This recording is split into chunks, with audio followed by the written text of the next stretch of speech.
Fala pessoal, tudo bom? Aqui é Juliano Ribeiro, eu sou consultor e treinador pela Aspercom Educação Corporativa e no vídeo de hoje eu quero explorar um assunto com vocês. Um dos meus alunos colocou o seguinte: olha, o time não tem clareza do que tem que ser feito, como é que eu resolvo isso? Tá? O que deve ser feito a seguir? Qual que é a próxima tarefa a se puxar? E é isso que a gente vai explorar um pouco no vídeo de hoje. Vamos lá? Pois muito bem. Olha só, quando a gente fala um pouco sobre clareza, tá? E eu gosto de falar muito sobre isso, porque a gente está falando um pouco sobre políticas, tá?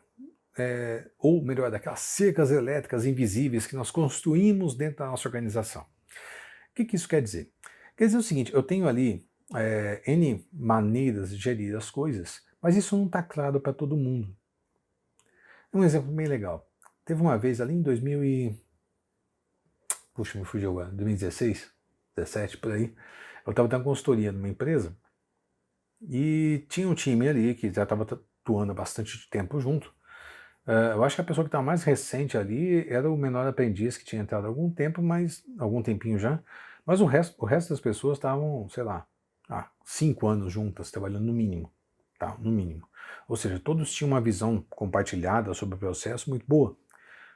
Aconteceu de nós pararmos para poder escrever uma das práticas aí nossas, que era deixar explícito quais eram os critérios de puxada das tarefas.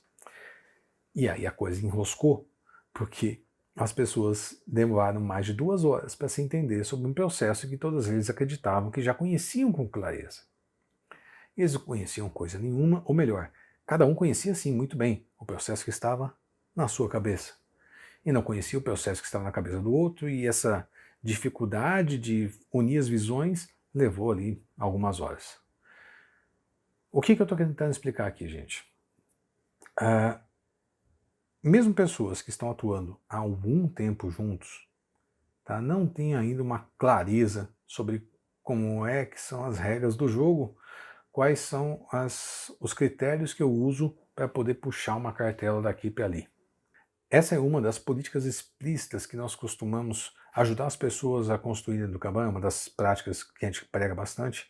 E essa política específica é conhecida como critério de puxada. Tá? Acho que a melhor tradução que tem, que é pull criteria, tá? Que seria critério de puxada. Um critério de puxada é basicamente quais são as características que uma cartela tem para poder dizer, olha, ela está pronta para o próximo nível, para a próxima etapa, para a próxima fase do trabalho. Ou seja, ela já pode ser puxada para essa fase, uma vez que ela cumpriu esses determinados critérios. Tal qual, sei lá, um checklist poderia ser também.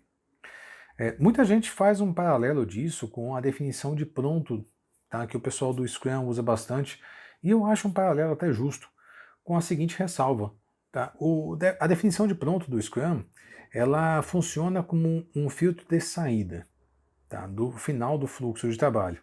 É como só é importante ressaltar o seguinte: é uma definição de pronto, só que para cada uma dos estados de mudança que o trabalho passa.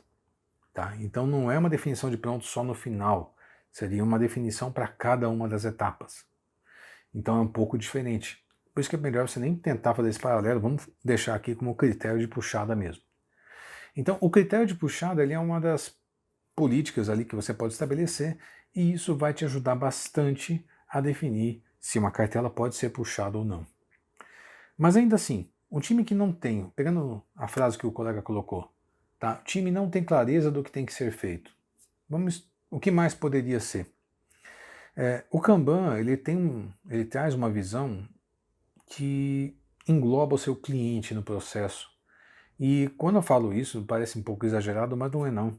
Tá? A maior parte dos métodos e metodologias que eu conheço por aí, elas focam muito no o time recebeu e do time para frente a gente começa a conversar. São poucos as metodologias, métodos, frameworks, tá? Só para ser preciosista aqui, que olham a coisa de ponta a ponta, entre cliente pediu e cliente recebeu, essas duas partes aqui acontecendo, para que isso aconteça de fato. Então eu tenho todo um fluxo no meio. E esse fluxo no meio a gente costuma dividir em duas partes. Eu tenho aquelas partes que são antes de eu falar para o cliente, olha, eu vou fazer esse negócio de fato, e aquelas partes que acontecem depois, que eu já falei para o cliente, eu me comprometi com isso. Esse ponto é conhecido como ponto de compromisso. Tá? Tudo que acontece antes do meu compromisso, tá? Que são aquelas fases para poder filtrar aquilo que vai ser feito de fato e decidir, olha, entre todo aquele mundo, aquele universo de opções de coisas a se fazer e decidir sobre quais são aquelas que eu vou fazer de fato, é conhecido como upstream, tá? Ou se você quiser falar em português claro, a montante. Tá? Você tem a jusante e a montante, ninguém fala isso fora da geologia, mas a jusante é aquilo que acontece do ponto de compromisso para baixo, ou seja, do ponto que eu estou no rio, porque a metáfora upstream e downstream vem de sentidos de rio, né? Eu paro no meio de um rio, olhando daqui para a foz, eu estou dizendo, olha, então é a jusante, olhando daqui onde eu estou para a nascente, eu estou dizendo a montante. Ninguém fala isso, você não vai achar literatura nenhuma em português falando isso para gestão de fluxo, mas talvez em geologia. Então, aqui infelizmente eu vou ser obrigado a usar os termos em inglês mesmo. Quando eu falo de upstream, então, eu estou dizendo o seguinte, olha, eu tenho um universo de possibilidades. Tá? Ter ideias é de graça. Tá? Eu posso ter ideias sobre o que eu quiser. Eu posso falar, olha, vamos fazer tal coisa, vamos fazer um determinado produto novo, vamos implementar determinada funcionalidade, vamos construir uma determinada solução e ficarmos ricos aqui, uhul, vamos lá. Só que eu tenho que olhar viabilidade técnica, viabilidade de negócio, se o mercado quer de fato, talvez fazer alguma pesquisa em cima disso. Então, as fases do upstream, elas estão ali para poder ir afunilando as opções, para que quando chegue na fase de construção, ou melhor, quando eu me comprometer a construir algo, eu tenho uma quantidade de opções suficiente que respeita a minha capacidade. Então, olha só, um time que tem dificuldades em saber o que deve ser feito, muito provavelmente ele não tem conhecimento algum sobre o que está acontecendo nas fases do upstream. Ele não participou disso, ele ficou vendido no processo e ele simplesmente está tendo que construir algo que foi pensado por outro. E por não participar dessa fase do upstream, tá, por não poder ter atuação, tá, as coisas chegarem para ele já determinadas e ele não poder fazer alterações nisso, muito provavelmente ele não sabe o que é mais prioritário, se é A ou se é B, porque ele não sabe como é que foi a conversa para determinar a viabilidade de se aquela ideia é boa ou não, e por aí vai.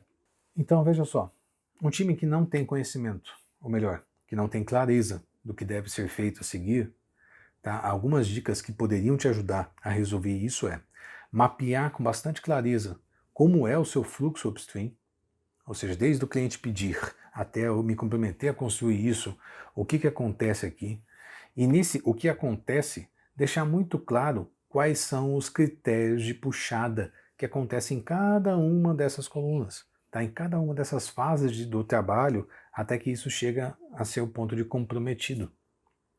Além disso, deixar claro quais são as classes de serviço, tá? Que é um assunto que a gente já vem falando recorrentemente, vai te ajudar também a entender qual que é mais prioritário ainda dentro dessas coisas. Tá? Que eu começo a olhar um pouco... Basicamente estou respondendo a pergunta, quem que morre se eu não entregar isso aqui hoje? Tá? Quem que morre se eu não fizer isso aqui imediatamente, não entregar isso aqui no prazo? Então é um outro elemento que eu posso colocar nessa saladinha aí, que talvez te ajude a responder essa questão, que é o time precisa de clareza. Tá? Então, ponto 1, tenta deixar claro qual que é o fluxo de decisão, para que as pessoas não fiquem vendidas no processo de construção. Tá? E segundo, deixe claro quais são os critérios para poder se mover uma cartela adiante. Tá? Quais são os critérios para poder puxar uma cartela de uma fase anterior para a próxima. Eu espero que essa dica tenha te encontrado bem, como de costume. Tá? Eu espero que você já tenha se inscrito no canal, senão você está perdendo o seu tempo, porque já devia estar lá, porque a gente está colocando vídeo novo 2 vezes por semana aqui no canal, então, por favor, se inscreva, ative o sino aí, para poder ficar ligado nas atualizações. Se gostou, obviamente, deixe seu like, deixe seu comentário, tá? Caso você queira algum tema específico, por favor, também, deixe aí nos comentários o que você quer que a gente comente aqui no canal, tá bom? Gente, fiquem com Deus, aquele abraço e até o próximo vídeo.